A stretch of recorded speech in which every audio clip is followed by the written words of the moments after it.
Hello నేను మిస్ఎస్ రావు. ఇక్కడ మనకు కనిపిస్తుంది చైనా అధ్యక్షుడు జిన్పింగ్, అలాగే అమెరికా అధ్యక్షుడు ట్రంప్. ప్రపంచాన్ని అందరికీ తెలుసు ఇప్పుడు, ఎందుకంటే రోజుకు ఒక విచిత్రమైన నిర్ణయాలు తీసుకుంటారు. ఇక ఉత్తర కొరియా అధ్యక్షుడు కిమ్, ఇక్కడ రష్యా అధ్యక్షుడు పుతిన్. ఏంటి వీళ్ళందరికి సంబంధించింది అంటే, ఇప్పుడు ట్రంప్ భయపడుతున్నారు. ఎవరికి భయపడుతున్నారంటే కిమ్ని చూసి భయపడుతున్నారు, జిన్పింగ్ని చూసి భయపడుతున్నారు, రష్యా అధ్యక్షుడు పుతిన్ని చూసి భయపడుతూ ఉన్నారు. ఎందుకు భయపడుతున్నారు ట్రంప్ అని అంటే, ఇప్పుడు రష్యా కొత్త మిజైల్ని ప్రయోగించింది. అదే బూరస్టిక్ క్షిపణి. అది అణ్వాయుధాలను మోసుకు వెళ్ళి నేరుగా అమెరికా మీద దించేసేటువంటి పరికరం. అది ఈ మధ్యకాలంలో ప్రయోగం చేసి విజయవంతం అయ్యింది. డూమ్స్డే అనేటువంటి మరొక క్షిపణి ఉంది. అది కూడా అమెరికాని టార్గెట్ చేసి మొత్తం అమెరికా నామరూపాలు లేకుండా చేసేటువంటి అత్యంత శక్తివంతమైనటువంటి ఆయుధం. ఇన్ని ఆయుధాలు కలిగినటువంటి రష్యాని అమెరికా ఎదిరించాలన్నా, లేదా అమెరికా ఆంక్షలు పెట్టి లొంగ తీసుకోవాలన్నా అయ్యే పనేనా కాదు. అలాగే ఆర్థిక శక్తిగా ఎదిగినటువంటి చైనా, దాన్ని మించి ఏమీ చెయ్యలేదు అమెరికా. ఆ విషయాన్ని ఇప్పటి వరకు దాచిపెట్టారు. కానీ రీసెంట్గా ఇచ్చినటువంటి ఇంటర్వ్యూలో ట్రంప్ చెప్పారు, మరొక 5 ఏళ్లలో చైనా అమెరికాని మించిపోతుంది, ఆర్థిక వ్యవస్థ అమెరికాని మించిపోయే ఆర్థిక శక్తిగా ఎదుగుతుంది. కాబట్టి అది బలమైనటువంటి మిజైల్స్ని, బలమైనటువంటి అణ్వాయుధాలని తయారు చేసుకోగలదు అని చెప్పి భావిస్తూ ఉన్నారు. ఇక ఉత్తర కొరియా కిమ్, ఆయన ఆల్రెడీ అణుప్రయోగాలు చేస్తూ ఉన్నారు.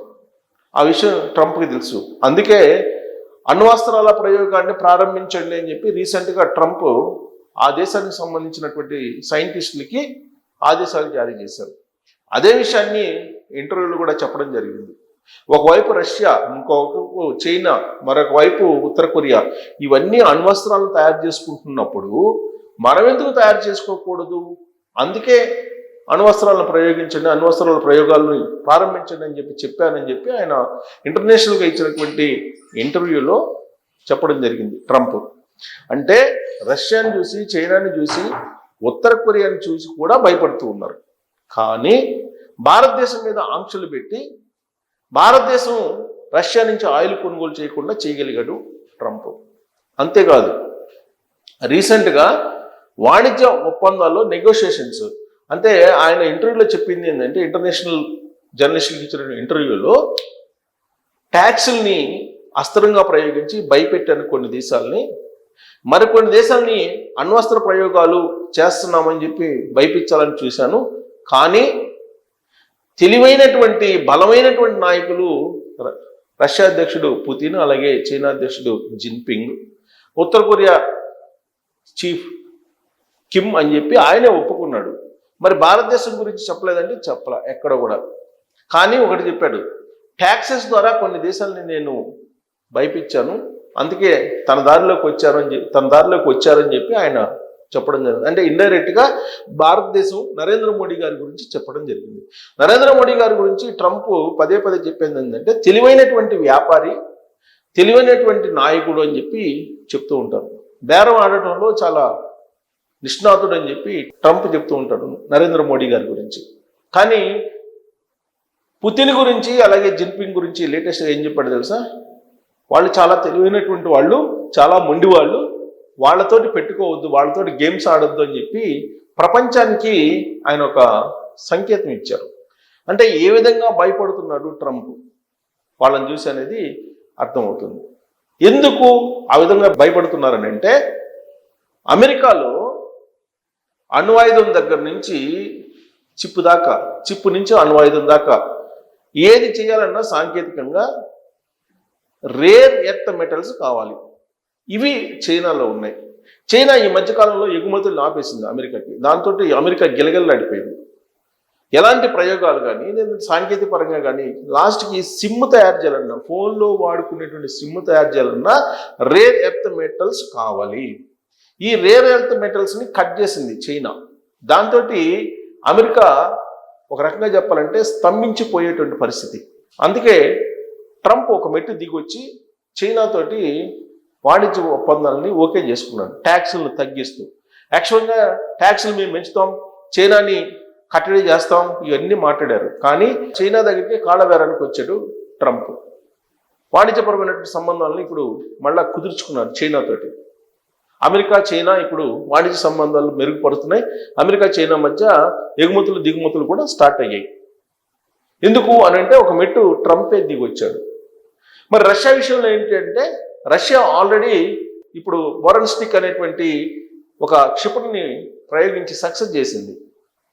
దాదాపు 3 దశాబ్దాలుగా ప్రయోగాలు చేస్తూ వైఫల్యం చెంది ఇప్పుడు సక్సెస్ అయింది. నేరుగా అమెరికాని టార్గెట్ చేసి పేల్చేసేటువంటి మిజైల్ అది. అణ్వస్త్రాలని తీసుకెళ్లేటువంటి లాంచర్ అది. తీసుకెళ్ళి ఎక్కడ కావాలంటే అక్కడ ఖచ్చితంగా టార్గెట్ని రీచ్ అయ్యేటువంటి మిజైల్ అది. అది ప్రయోగం సక్సెస్ అయిన తర్వాత రష్యా అధ్యక్షుడు పుతిన్ తోటి జాగ్రత్తగా ఉంటున్నాడు ట్రంప్. పైగా ఇంటర్నేషనల్ జర్నలిస్టులకు ఇచ్చిన ఇంటర్వ్యూలో పుతిన్ తనకి స్నేహితుడు, మంచి స్నేహితుడు అని చెప్తున్నాడు. పుతిన్ మంచి స్నేహితుడు, తన మాట వింటారు, అందుకే ఉక్రెయిన్ రష్యా మధ్య యుద్ధాన్ని ఆపగలను అని ఇప్పటికి కూడా చెప్తున్నారు. చెబుతూ 8 యుద్ధాలను ఆపేశాను, దాంట్లో పాకిస్తాన్ భారతదేశం యొక్క యుద్ధం ఒకటి, బలమైన యుద్ధం, అణువాయుధాలు ప్రయోగించుకునే స్థాయికి వెళ్ళిపోయినాయి ఆ 2 దేశాలు. తాను ట్యాక్సుల రూపంలో వాళ్ళని భయపెట్టేసి ఆపేశాను యుద్ధాన్ని, భారతదేశాన్ని యుద్ధానికి వెళ్లకుండా ఆపేశాను అని చెప్పి ఆయన మళ్ళా చెప్తూ ఉన్నారు ఇంటర్నేషనల్ జర్నలిస్టులకు ఇచ్చినటువంటి ఇంటర్వ్యూలో కూడా. అంటే పదే పదే యుద్ధాలను ఆపేశాను, ఉక్రెయిన్ రష్యా యుద్ధాన్ని కూడా ఆపేయబోతున్నాను అని చెప్పి ట్రంప్ చెప్తూ ఉన్నారు. ఎందుకు? ఆయన టార్గెట్ లైఫ్ గోల్ ఏంటంటే నోబెల్ శాంతి బహుమతి కావాలి. బట్ ఆ నోబెల్ శాంతి బహుమతి ఇప్పటికైతే లేదు. నెక్స్ట్ టైం బెటర్ లక్ అన్నట్టుగా నెక్స్ట్ టైం అయినా సరే దాన్ని అందుకోవాలనేది ఆయన ఆలోచన.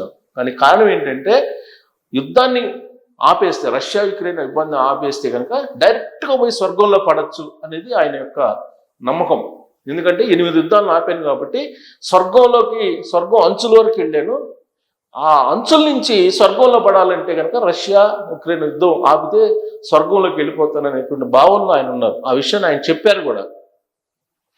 అలాంటి భావన ఉన్నటువంటి ట్రంప్ ఇప్పుడు కిమ్ను చూసి భయపడుతున్నాడు, పుతిన్ చూసి భయపడుతున్నాడు, జిన్పింగ్ని చూసి భయపడుతున్నాడు. కానీ భారతదేశం నుంచి చూసి కానీ లేదా మోడీని చూసి కానీ ఇండైరెక్ట్గా భయపడలేదని చెప్పి ఆయన చెప్తూ ఉన్నారు. దానికి కారణం ఏంటి? ఒక మెట్టు దిగొచ్చింది భారతదేశమే తన దగ్గరికి అనేటువంటి భావాన్ని ఇంటర్నేషనల్ జర్నలిస్టులకు ఇచ్చినటువంటి ఇంటర్వ్యూలో ఆయన వెల్లడిస్తున్నారు. రీసెంట్ వరకు తొహమాక్ ఆయుధాలని నేను ఉక్రెయిన్కి అందిస్తాను, రష్యా అంతు చూస్తాను అన్నది. కానీ ఇప్పుడు రష్యా అణ్వస్త్ర ప్రయోగాలు ఫలించడం, కొత్త క్షిపణి విజయవంతం కావడం, ఇవన్నీ గమనించిన తర్వాత ఆయన దేశాన్ని కాపాడుకోవడానికి ఇప్పుడు హైరాణ పడుతున్నటువంటి సిచ్యువేషన్ కనిపిస్తూ ఉంది. సో భారతదేశం మీద ఆయన పెత్తనం చలాయిస్తున్నారు. రష్యా నుంచి ఆయిల్ కొనుగోలు చేయకుండా చేయగలిగాడు.